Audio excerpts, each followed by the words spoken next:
Just when you think you've got everything figured out, then life happens.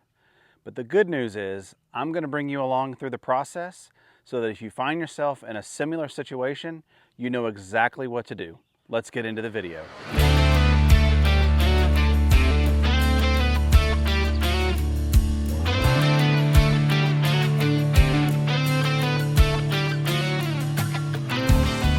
Thank you so much for checking out the video. Let's get into it. So what's going on? Well, I've been having internet problems. Internet in my home has been kind of spotty. It's been going in and out. So I called the local cable company and they sent a technician out. And what they discovered is I've got a bad connection from my house over to the meter box. And so they're gonna have to bury a new line. So they ran an orange cable from my house over to the box and they're gonna have to bury it. So looks like they're gonna bring out a trencher and have to bury the line. And so the reason why I wanted to make this video for you guys is in case you find yourself in a similar situation, what do you need to do and how can you best prepare for the situation if this happens to you?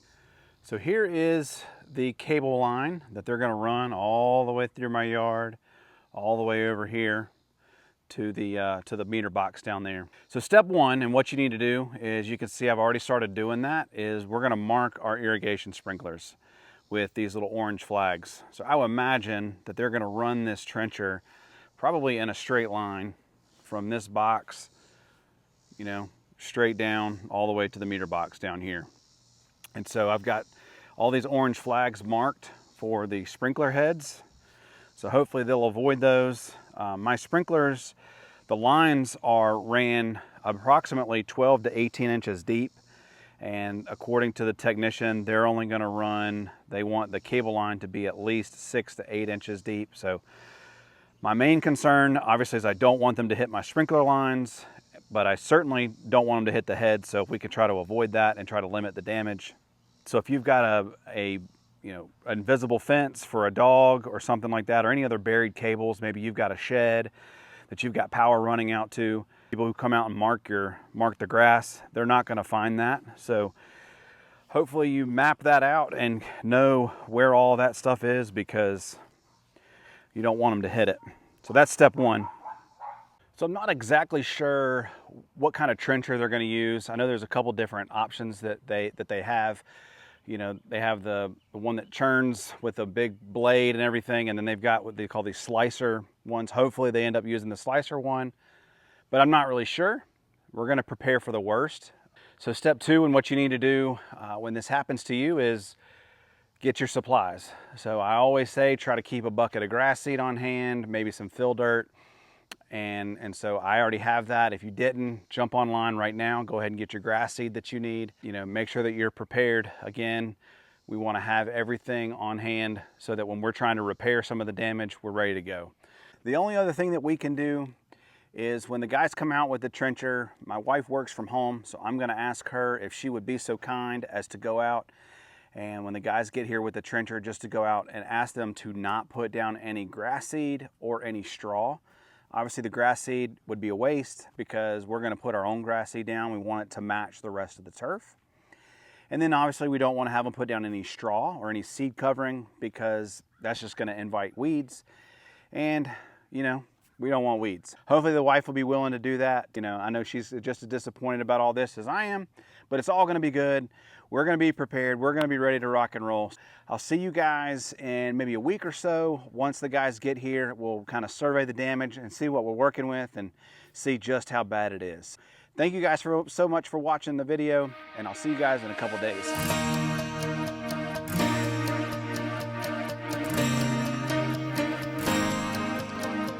All right, y'all, so they came out, marked all the power lines and cable lines and all that stuff. So they came, they went, and then just a few hours later, the guys showed up with the trencher.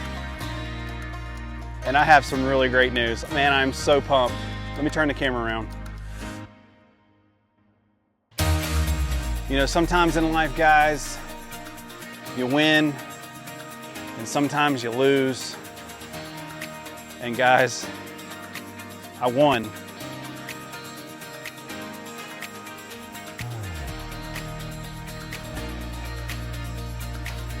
This is a perfect world that I could have asked for. The guys came out. I mean, there's some foot stomps, but they took really good care. They didn't even mess up my stuff here, my edging, which is awesome. Look at that. I still need to turn on my sprinklers. Doesn't look like they came anywhere close. There's a sprinkler head right here and the line came right through here. So I'll turn on the sprinklers to check, but it really doesn't look like I'm gonna have any, if at all, any damage to repair. This is just fantastic. And I hate it for you guys because you're not gonna get to see me fix it. That's nothing. Look at that. Incredible.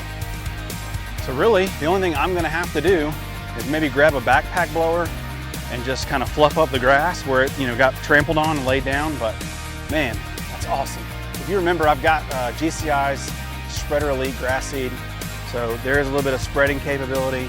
This will fill in within a few weeks.